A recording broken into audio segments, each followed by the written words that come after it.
जेव्हा टिपू सुलतान आणि औरंगजेबचे फोटो लावण्यासाठी इकडच्या मुसलमान युवकांना अरेस्ट करण्यात येत होतं, टॉर्चर करण्यात होतं, तेव्हा ही वंचित बहुजन आघाडी होती ज्यांनी टिपू सुलतानचा फोटो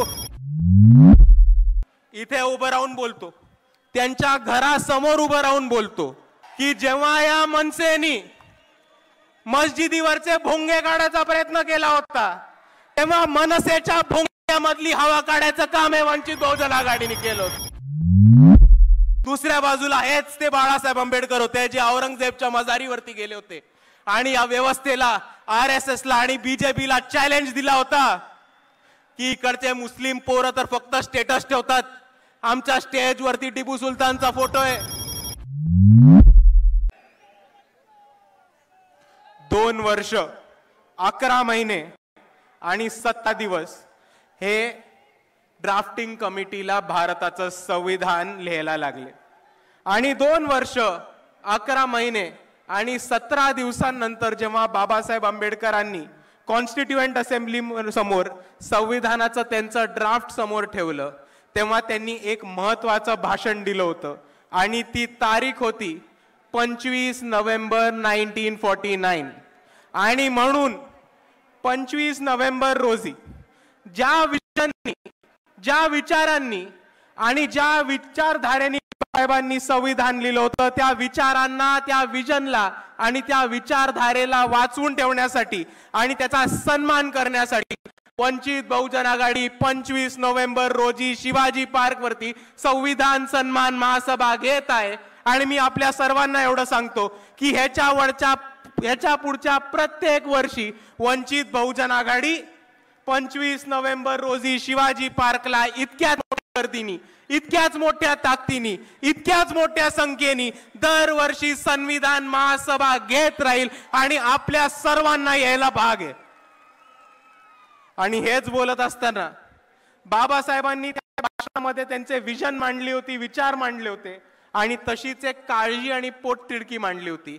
आणि बाबासाहेब म्हटले होते, it is certain that if parties place creed over country, our independence will be in jeopardy for a second time and it will be lost probably forever. We must be determined to defend our independence with our last drop of blood. याचा अर्थ हाच होतो की इकडच्या राजकीय पक्षांनी, इकडच्या सत्ताधाऱ्यांनी जर देशासमोर देशाच्या प्राधान्यापेक्षा वरती जात, जमात आणि धर्म ठेवला तर आपण आपलं स्वातंत्र्य गमवून बसू. ही परिस्थिती आपल्या सर्वांना समजून घेतली पाहिजे. आणि त्याच वाक्यामध्ये बाबासाहेब हे सुद्धा म्हणतात की आपली जबाबदारी आहे, ही आपल्या सर्वांची रिस्पॉन्सिबिलिटी आहे की संविधान वाचवणं आणि देशाचं स्वातंत्र्य आणि देशांचे इंटरेस्ट हे जातीच्या, धर्माच्या आणि जमातीच्या पुढे ठेवणं. पण आता देशात काय चालू आहे हे आपल्या सर्वांना समजून घेणं गरजेचं आहे मित्रांनो. 2014 मध्ये जेव्हा भाजप सत्तेत आली तेव्हा आम्ही ओरडून बोंबलून सांगत होतो की धर्मामध्ये, जमातीमध्ये, जातीमध्ये तिळा निर्माण करून, भांडणं लावून, दंगल करून ही भाजप सत्ता उपभोगण्याचं काम करणारे. आणि 2014 पासून 2025 पर्यंत आतापर्यंत जे घडले ते तसंच चालू. मित्रांनो हे समजून घ्या. 2025 ची स्थिती समजून घ्या. 2025 मध्ये Maratha versus OBC, Banjara versus आदिवासी, धनगर वर्सेस आदिवासी, मातंग वर्सेस बौद्ध असं समाजामध्ये दंगली पेटवण्याचं काम, भांडणं पेटवण्याचं काम हे भाजपने आता सुरू केलेलं आहे. हे आपल्या सर्वांना समजून घेणं गरजेचं आहे.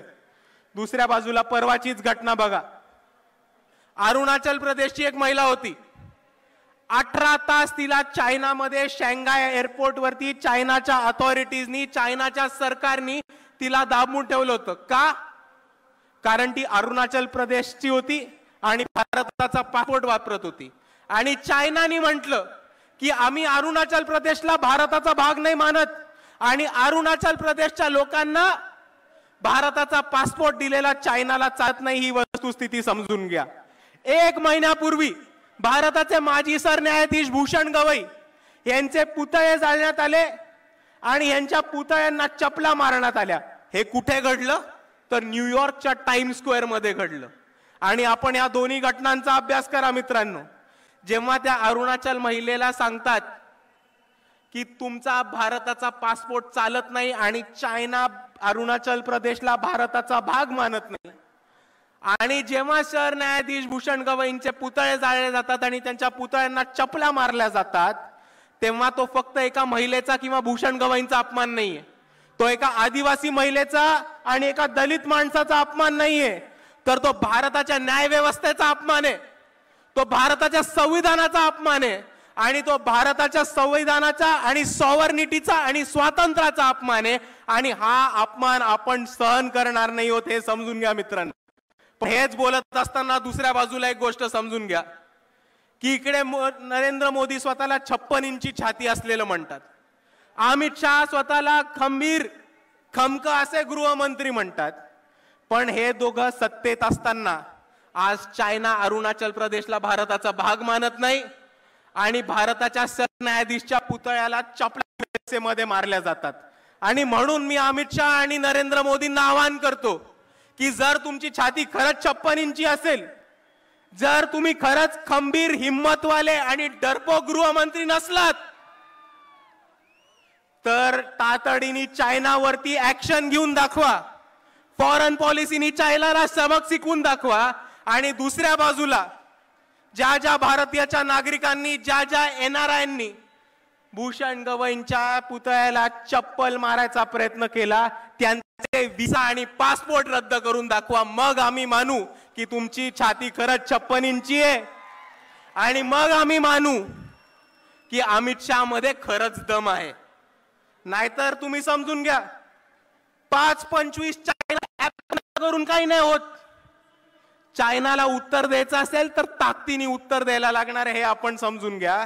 आणि दुसऱ्या बाजूला मोदी आणि अमित शहा हे NRIंच्या विरुद्ध आणि अमेरिकेत बसलेल्या NRIंच्या विरुद्ध ऍक्शन नाही घेणार, कारण हेच NRI लोक आहेत जे भाजपला USA मध्ये बसून भरघोस पैसा पोचवतात, हे आपण दुसऱ्या बाजूला समजून घ्या. आणि भारतामध्ये आणि अमेरिकेतल्या गोष्टी बोलत असताना परवाच एक रिपोर्ट आलाय की $3,30,000 हे RSS नावाच्या अनधिकृत टेररिस्ट ऑर्गनायझेशननी USA मध्ये स्क्वायर पॅटसन बॉक्स नावाच्या एका कंपनीला दिले होते लॉबिंगसाठी आणि USA मधली निर्णय प्रक्रिया बदलण्यासाठी. आणि दुसऱ्याच बाजूला याच RSSनी दिल्लीमध्ये 150 कोटीचं केशव कुंज नावाचं ऑफिस उभं केलं, हे आपण समजून घ्या. आता मला एक प्रश्न सांगा की जी संघटना जिची कोणती रजिस्ट्रेशन नाहीये, ज्याची कोणती नोंदणी नाहीये आणि जी भारताचं संविधान मानत नाही, ही संघटना $3,30,000 USA ला कसे पाठवते?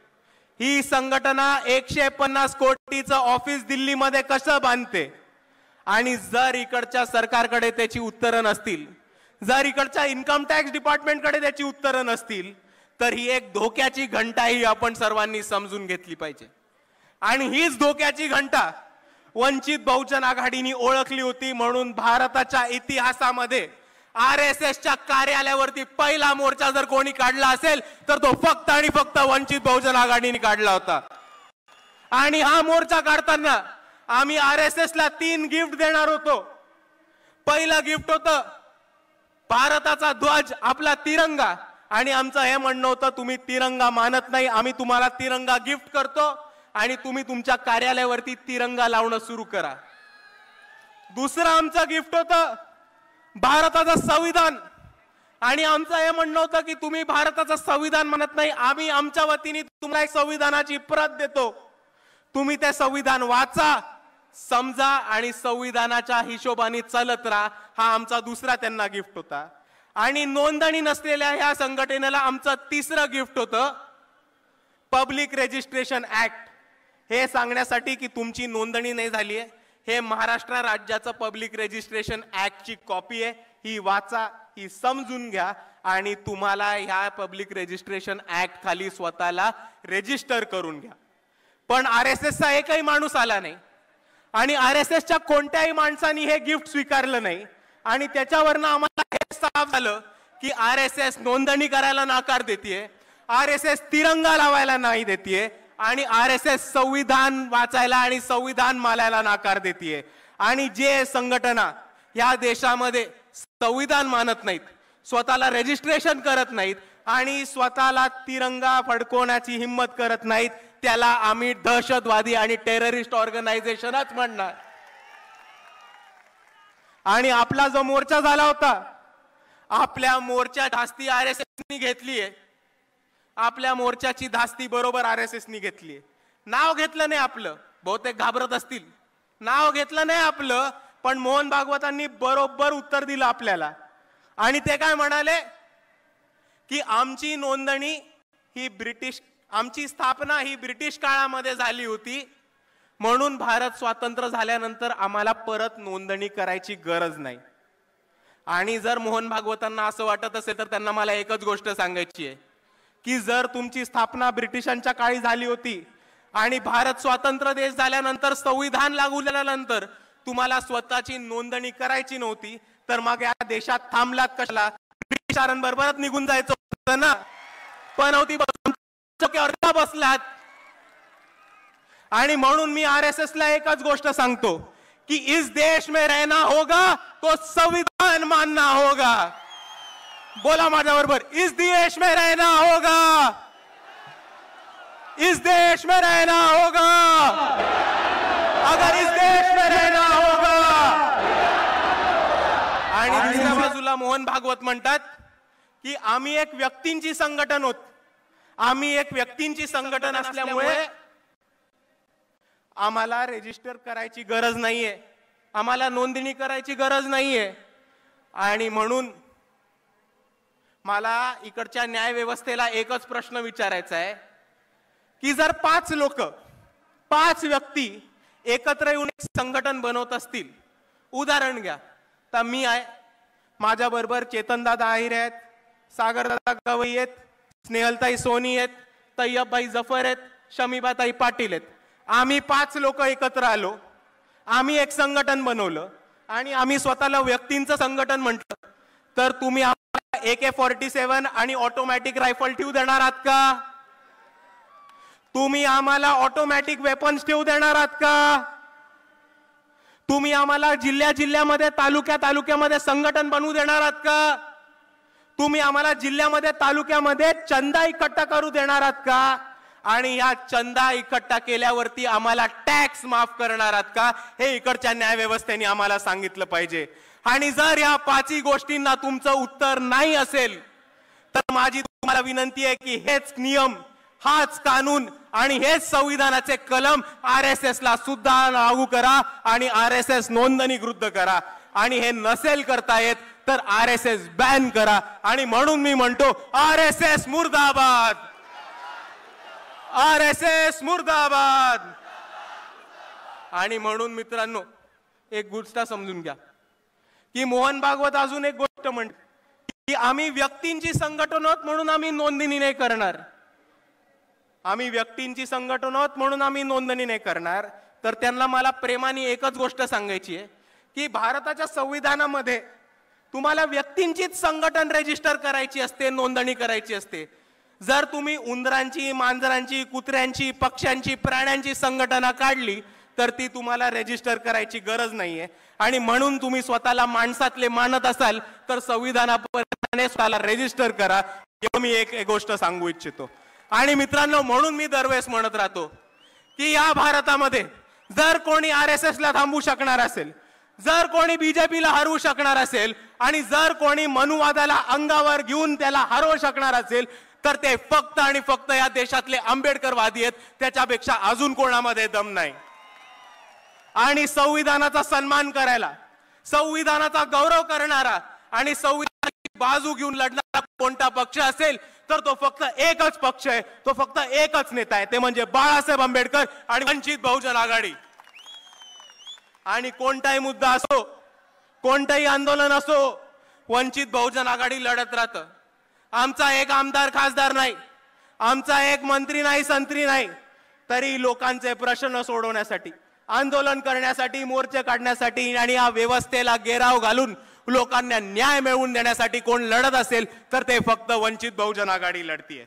लोकांचे प्रश्न सोडवण्यासाठी मुंबईमध्ये SRAच्या विरुद्ध मोर्चा काढणं, अडाणीच्या मिरिटाच्या विरुद्ध मोर्चा काढणं, प्रदूषणाच्या विरुद्ध मोर्चा काढणं, गायरांच्या विरुद्ध मोर्चा काढणं, कंत्राटी भरतीच्या विरुद्ध मोर्चा काढणं जर कोणी केलं असेल तर ते वंचित बहुजन आघाडीने केले, अजून कोणी करू शकलेलं नाही. दुसऱ्या बाजूला इथे उभं राहून बोलतो, त्यांच्या घरासमोर उभं राहून बोलतो की जेव्हा या मनसेनी मस्जिदीवरचे भोंगे काढायचा प्रयत्न केला होता तेव्हा मनसेच्या भोंग्यामधली हवा काढायचं काम हे वंचित बहुजन आघाडीने केलं होतं. जेव्हा टिपू सुलतान आणि औरंगजेबचे फोटो लावण्यासाठी इकडच्या मुसलमान युवकांना अरेस्ट करण्यात येत होतं, टॉर्चर करण्यात होतं, तेव्हा ही वंचित बहुजन आघाडी होती ज्यांनी टिपू सुलतानचा फोटो छत्रपती शिवाजी महाराज, छत्रपती शाहू महाराज, महात्मा ज्योतिबा फुले, डॉक्टर बाबासाहेब आंबेडकरांच्या फोटो मध्ये लावला होता आणि आम्ही या सरकारला चॅलेंज दिला होता. दुसऱ्या बाजूला हेच ते बाळासाहेब आंबेडकर होते जे औरंगजेबच्या मजारीवरती गेले होते आणि या व्यवस्थेला, RSSला आणि BJPला चॅलेंज दिला होता की इकडचे मुस्लिम पोरं तर फक्त स्टेटस ठेवतात, आमच्या स्टेजवरती टिपू सुलतानचा फोटो आहे, बाळासाहेब औरंगजेबच्या मजारीवरती गेलेत, तुमच्यामध्ये हिम्मत असेल तर आमच्या विरुद्ध ऍक्शन घेऊन दाखवा. आणि एका बाजूला अजून एक धर्मांध ताकद आहे जी बाळासाहेबांचा औरंगजेबच्या मजारीवरचा फोटो काढते आणि काय झालं की बाळासाहेबांचा तो औरंगजेबवरचा फोटो पुढे काढते. या कट्टर हिंदुत्ववादी लोकांना, या धर्मांध लोकांना मला एकच गोष्ट आठवण करून द्यायची आहे की तो कोरोना काळ आठवा, जेव्हा या महाराष्ट्रामधली आर्थिक परिस्थिती ढासळली होती आणि या महाराष्ट्रामधले सगळे मंदिरं बंद पडली होती, तेव्हा हे तेच बाळासाहेब होते ज्यांनी पंढरपूरमध्ये विठोबाच्या मंदिरावरती आंदोलन केलं आणि अख्ख्या महाराष्ट्रामधले मंदिरं चालू करून देणारे हिंदू नागरिकांसाठी सुद्धा बाळासाहेब आंबेडकरच होते. आणि म्हणून मी म्हणतो की आम्ही सर्वांसाठी लढतो. कोथरूड पुणे केस आपल्याला माहिती असेल, सोमनाथ सूर्यवंशींबद्दल काय झालं आपल्या सर्वांना माहिती असेल, पण पोलिसांना धारेवरती धरून, काळा कोर्ट स्वतः चढवून, कोर्टामध्ये जाऊन कोथरूड मधल्या त्या 3 मुलींना आणि सोमनाथ सूर्यवंशींना जर कोणी न्याय मिळवून दिला असेल तर ते फक्त बाळासाहेब आंबेडकर आणि वंचित बहुजन आघाडी होती. आणि म्हणून मित्रांनो मी एवढंच सांगतो की आम्ही लढणारी लोक आहोत, मार खाणारी नाही मारणारी लोक आहोत आणि याच्या